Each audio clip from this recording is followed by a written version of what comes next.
In this video, I give an overview of the many jazz reissues that are available, primarily of older records, primarily from labels originating in the EU, the European Union.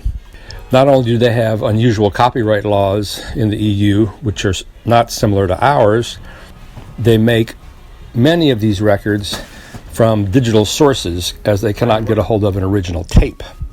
But in many instances, these are also the only way you can get these records.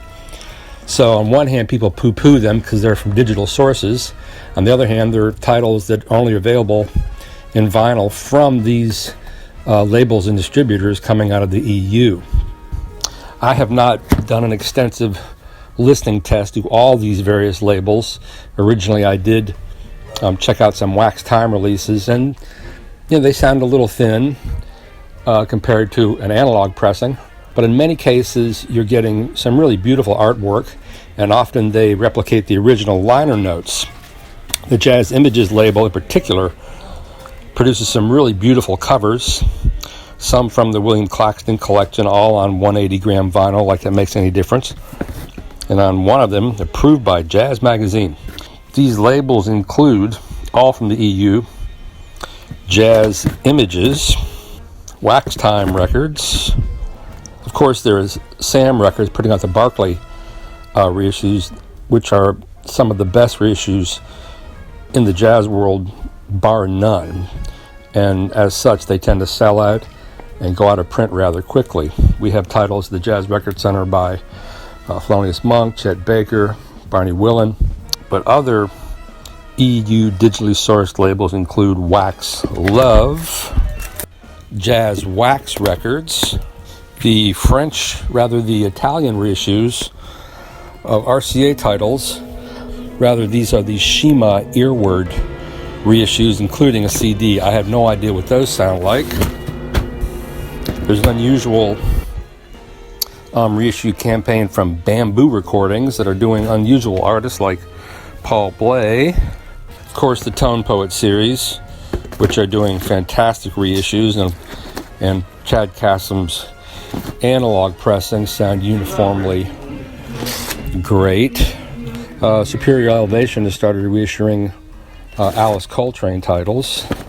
So Jazz Images is the label that's doing all these really beautiful covers. Hi-Hat, which I believe is a domestic label, historic radio broadcast. Hi-Hat has done records by Tony Williams, Miles Davis, Alan Holdsworth.